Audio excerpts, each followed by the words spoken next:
Buenas tardes, profesor. Junto a mis compañeros vamos a hablar acerca del tema del manejo de desechos electrónicos en Latinoamérica. Estos son los integrantes y a continuación quien va a hablar es Luisa Yumiquinga. Gestión de residuos electrónicos en Costa Rica, sistematización de la experiencia. Como introducción tenemos que Costa Rica, a pesar de ser un país pequeño, se ha convertido en uno muy importante al producir residuos electrónicos. Se estima que generan alrededor de 67.000 toneladas al año. Esta situación representa un desafío ambiental significativo, ya que estos residuos contienen materiales peligrosos que pueden contaminar el suelo y el agua si no se manejan adecuadamente. Dentro de su marco regulatorio, Costa Rica cuenta con un marco sólido para la gestión de residuos, según la Ley para la Gestión Integral de Residuos, la cual establece la responsabilidad de los productores, importadores y consumidores en el manejo adecuado de estos desechos.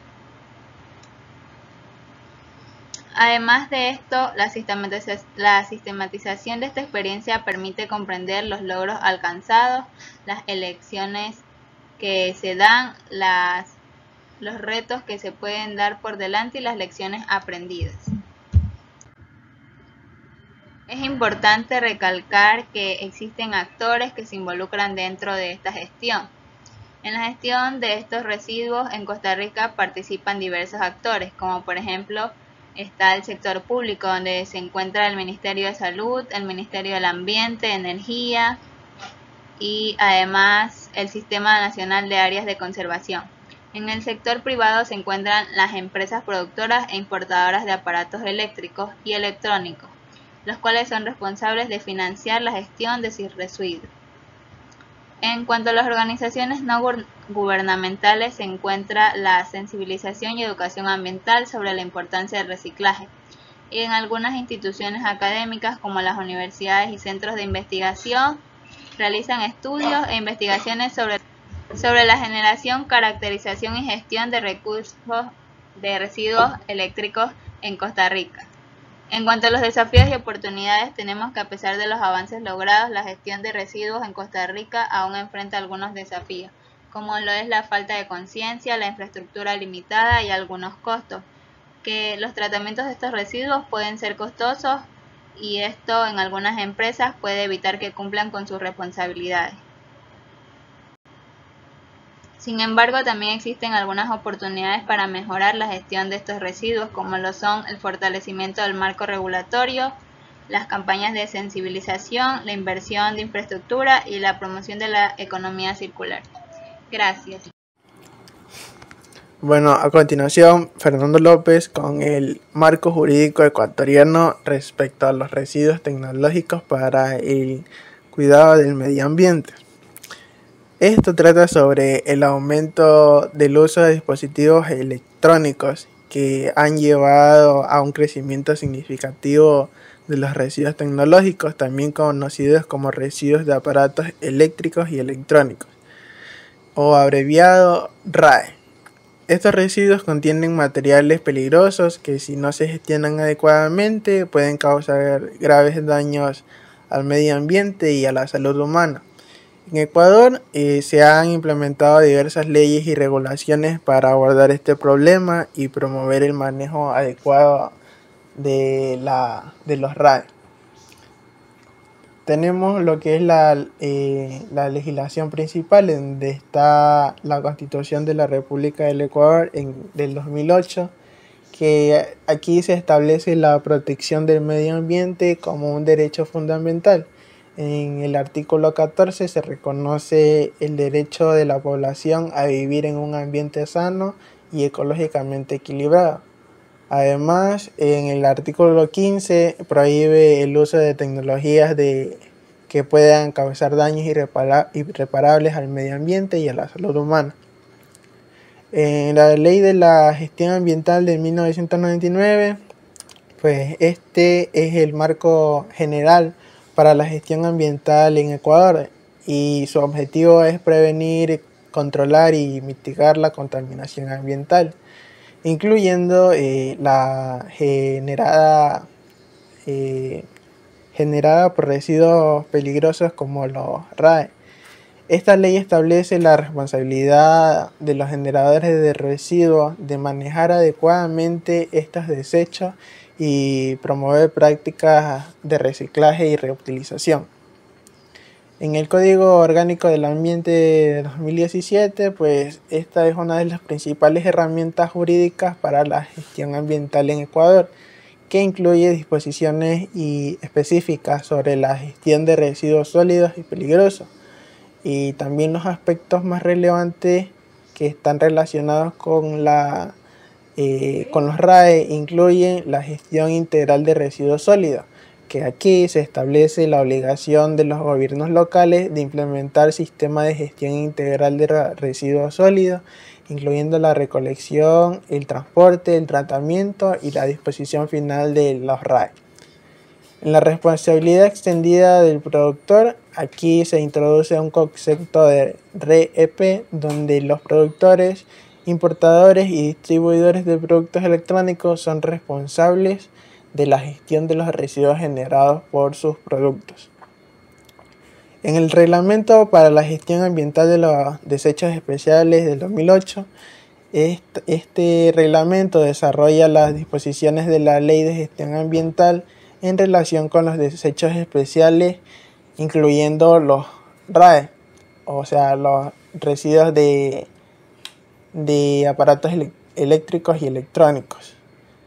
Y también se establece los requisitos para el almacenamiento, el transporte, tratamiento y disposición final de estos residuos. Además, se define la obligación de los generadores y gestores de RAE y promueve la reutilización y el reciclaje de componentes electrónicos.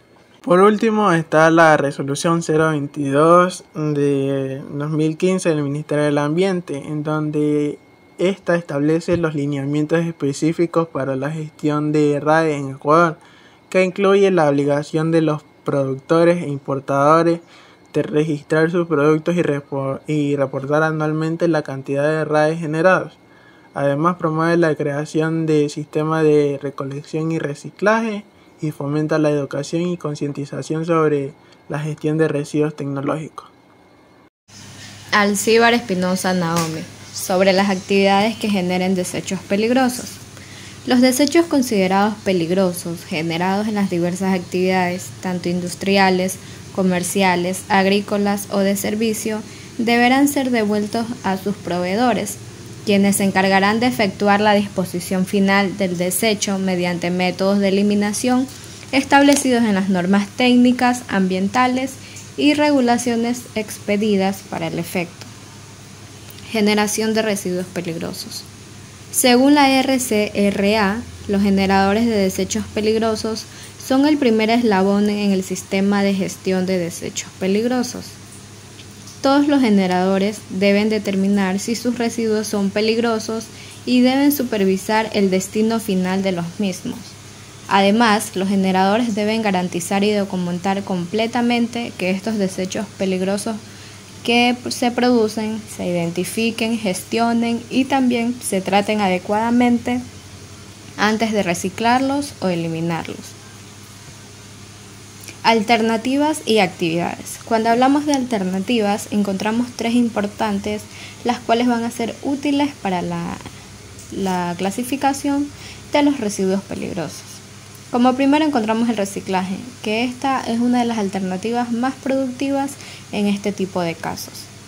Destrucción. Al destruir nosotros aquellos residuos peligrosos, obtenemos los que son las cenizas, y estas pueden ser confinadas de una manera práctica y así ser clasificadas. Tercero, confinamiento. En estos residuos peligrosos se desintoxican y se estabilizan para evitar la generación de lixiviados. Entre las actividades que generan desechos peligrosos encontramos la industria química, ya que en la cual se utilizan muchísimos productos químicos, pesticidas, entre otros. En la industria farmacéutica encontramos la producción de medicamentos y también de otros farmacéuticos. En el sector sanitario encontramos los hospitales, clínicas, etcétera, en las cuales utilizan muchísimos implementos que pueden ser residuos peligrosos, tales como las agujas, los medicamentos caducados, contaminados, entre otros. En la industria del petróleo y el gas encontramos la extracción y refinación del petróleo. El petróleo es considerado como uno de los residuos más peligrosos. Industria metalúrgica. Aquí encontramos los procesos de minería y refinación de metales. En la industria de la electrónica, que es la más importante, encontramos un sinnúmero de aparatos electrónicos, metales pesados y otros compuestos que pueden llegar a ser muy peligrosos.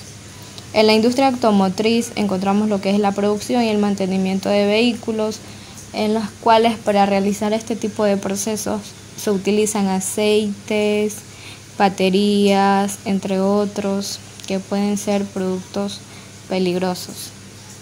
Y cómo no, también las actividades domésticas, ya que al momento de realizar cualquier tipo de limpieza, nosotros utilizamos lo que son las pinturas, las baterías y un sinnúmero de elementos que pueden llegar a ser muy peligrosos. Kevin Tapuy con el tema sobre manejo, de almacenamiento y disposición de los residuos peligrosos. El manejo o almacenamiento y disposición de residuos peligrosos están regulados de manera muy estricta en Ecuador conforme a la legislación ambiental secundaria TULAS. También a continuación detallaremos los procedimientos y normativas principales que se rigen en las actividades. Tenemos el manejo de residuos peligrosos. Punto número 1, identificación y clasificación. En lo que va de la identificación y la clasificación, pues los generadores de residuos peligrosos deben identificar y clasificar los residuos de acuerdo a sus características peligrosas. También tenemos clasificación, que se clasifican los residuos, utilizar los sistemas de clasificación reconocidos y realizar análisis necesarios para determinar la naturaleza exacta de los residuos. Como el punto número 2 tenemos el almacenamiento de residuos peligrosos, las instalaciones de almacenamiento, el diseño adecuado. El diseño adecuado va a hacer referencia a que las instalaciones deben ser las más apropiadas para así poder manejar este tipo de residuos. Contenedores seguros. Los contenedores seguros también a utilizar deben ser resistentes, compatibles con el tipo de residuo almacenado para prevenir fugas o derrames. En punto número 3 tenemos transporte de residuos peligrosos y normativas de transporte. Bien, vehículos adecuados para utilizar específicamente equipos y autorizar el transporte de residuos peligrosos. Manifiesto de transportes. Cada transporte debe ir acompañado de un manifiesto detallando la cantidad y tipo de origen y destino de los residuos. Punto número 4. Disposición final y residuos peligrosos. Uno de estos es el tratamiento. Dentro del tratamiento tenemos los métodos de tratamiento e instalaciones autorizadas. En los métodos de tratamiento se describen prácticamente cuáles son los procesos por los cuales va a pasar estos residuos, y las instalaciones autorizadas pues ya vienen a ser empresas las cuales están completamente autorizadas para realizar este tipo de procesos. Disposición final. De disposición final pues tenemos los vertederos especializados y monitoreo continuo. Pues en los vertederos especializados prácticamente saben ser vertederos como lo dice, especializados en una sola cosa o en solo ciertos materiales. Y el monitoreo continuo pues es para ver si hay algún avance o si llega a haber alguna reacción con estos materiales. Bien, tenemos el 5, registro y reporte. Uno de sus puntos es el mantenimiento y el registro detallado e informes periódicos. Los registros detallados: mantener registros detallados sobre la generación, manejo, transporte, tratamiento y disposición final de los residuos peligrosos. Los informes: presentar informes periódicos a las autoridades ambientales competentes detallando las cantidades manejadas y los métodos utilizados. Punto número 6, tenemos los planes de contingencia, preparación y respuesta. Dentro de lo que vienen siendo los planes de contingencia tenemos el plan de emergencia, desarrollar y manejar un plan de contingencia para responder a emergencias relacionadas con el manejo de residuos peligrosos. Equipos de respuesta, contar con equipos y materiales necesarios para controlar y mitigar emergencias de manera rápida y eficaz. También tenemos de la prohibición de descargas, infiltración o inyección de efluentes en el suelo y subsuelo. La prohibición de descargas, infiltración, inyección de efluentes en el suelo o subsuelo es una medida regulada por la legislación ambiental secundaria como las TULAS.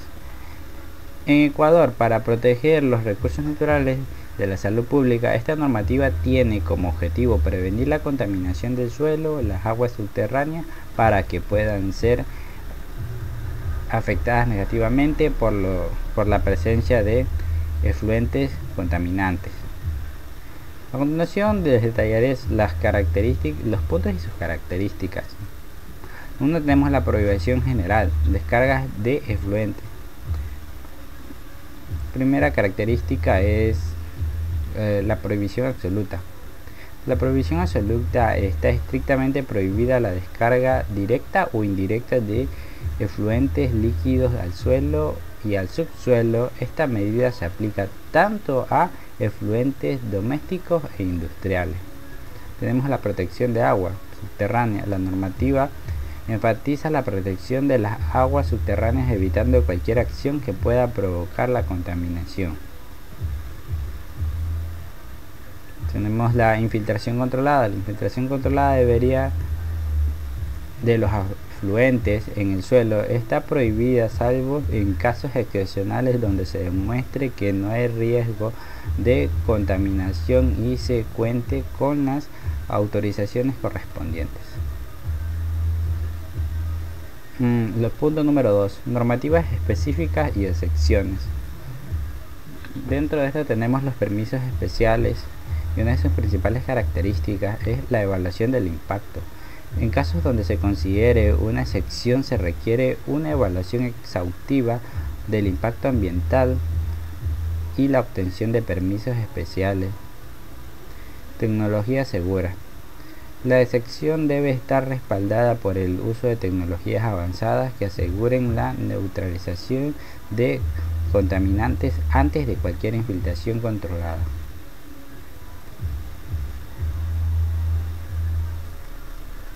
Tenemos también procedimiento y control. El monitoreo permanente, el cual es la implementación del sistema de monitoreo para evaluar la calidad del suelo y las aguas subterráneas. Punto número 3, responsabilidades y obligaciones. Generadores de efluentes. Transmitiendo de efluentes, los generadores de efluentes deben implementar sistemas de tratamiento específicos y eficaces para asegurar la eliminación de contaminantes antes de cualquier disposición. Cumplimiento normativo. El cumplimiento normativo trata de asegurar todas las normativas ambientales aplicables al contar con las autoridades necesarias para las operaciones. Las autoridades ambientales y la fiscalización. Pues la fiscalización ha de realizar las inspecciones y autoridades reguladoras para asegurar el cumplimiento de la prohibición de descarga. También tenemos las sanciones, pues las sanciones son muy importantes. Imponer sanciones en caso del cumplimiento que puedan incluir multas, clausura de instalaciones y acciones legales.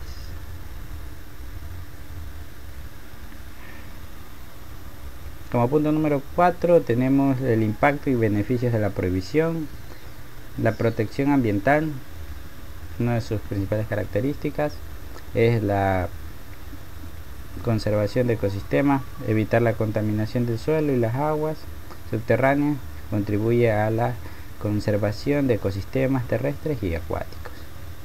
Salud pública. La salud pública es para proteger las fuentes de agua subterránea que son una fuente crucial de agua potable para muchas comunidades, evitando riesgos de salud pública. Tenemos la sostenibilidad, desarrollo sostenible, promover prácticas industriales y domésticas sostenibles que minimicen la generación de efluentes y su impacto ambiental. Y como punto número 5, legislación y regulaciones y reglamentos relacionados. Libro Biotulas. El reglamento de descargas de efluentes especifica los límites y condiciones para descarga de efluentes y prohíbe expresamente la descarga al suelo y subsuelo. Normas de calidad del agua establece los estándares de calidad que deben cumplir las aguas tratadas antes de su disposición en cuerpos receptores autorizados. Muchas gracias. A continuación, Mejía Hurtado Pierina Naomi. De las actividades que degradan la calidad del suelo.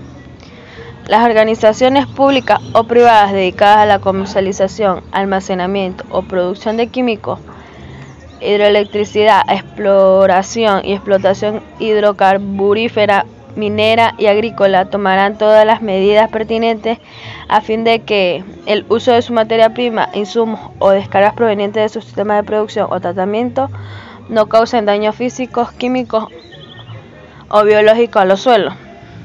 Las organizaciones dedicadas a la comercialización y producción de plaguicidas deberán efectuar campañas de difusión sobre el uso racional y técnico de estos compuestos. Para esto, la empresa comercializadora o productora está en el deber de impartir charlas alusivas al uso de estos compuestos, sus riesgos y métodos adecuados de disposición final de los desechos. Las sustancias químicas e hidrocarburos deberán almacenarse, manejarse y transportarse de manera técnica apropiada, tal como lo establecen las regulaciones ambientales del sector hidrocarburífero y la norma técnica ecuatoriana INEM 2266 referente al transporte, almacenamiento y manejo de productos químicos peligrosos o a lo que lo reemplace. Suelos contaminados. Los causantes por acción o omisión de contaminación al recurso suelo a causa de derrames, vertidos, fugas, almacenamiento, abandono de productos o desechos peligrosos, infecciosos o hidrocarburíferos deberán proceder a la remediación de la zona afectada. La entidad ambiental de control exigirá al causante la remediación del sitio contaminado y el monitoreo de las acciones de remediación hasta alcanzar los objetivos o valores de remediación establecidos en la presente norma. Ante la inaplicabilidad para el caso específico de algún parámetro establecido en la presente norma o ante la ausencia de la norma de un parámetro relevante para el suelo bajo estudio, la entidad ambiental del control adoptará el siguiente criterio de evaluación, en el cual es el regulado que se debe establecer los valores de fondo o de referencia del parámetro de interés presente en el suelo, y este determinará la concentración presente o actual del parámetro bajo estudio en el área afectada, en el cual así se procede a comparar los resultados obtenidos de la concentración presente en el suelo contra los valores de fondo. Se prohíbe la disposición o abandono de desechos sólidos, cualquiera sea su procedencia, a cielo abierto, patios, predios, viviendas, en vías o áreas públicas y en los cuerpos de agua superficiales o subterráneos. Cuando un suelo se encuentre contaminado, el causante o la organización responsable por la contaminación adoptará procedimientos, en el cual las industrias generadoras, poseedoras o terceros que produzcan o manipulen desechos peligrosos deberán obligatoriamente realizar la separación en la fuente de los desechos sólidos normales de los peligrosos, evitando así de esta manera una contaminación cruzada en la disposición final. Y segundo, las industrias generadoras, poseedoras o terceros que produzcan o manipulen desechos peligrosos deben obligatoriamente facilitar toda la información requerida a los municipios sobre el origen, naturaleza, tratamiento y destino final de los desechos sólidos, así como también van a brindar las facilidades necesarias al personal autorizado de los municipios para que puedan realizar inspecciones, labores de vigilancia y control. Y por último, que se prohíbe quemar desechos sólidos a cielo abierto. Gracias.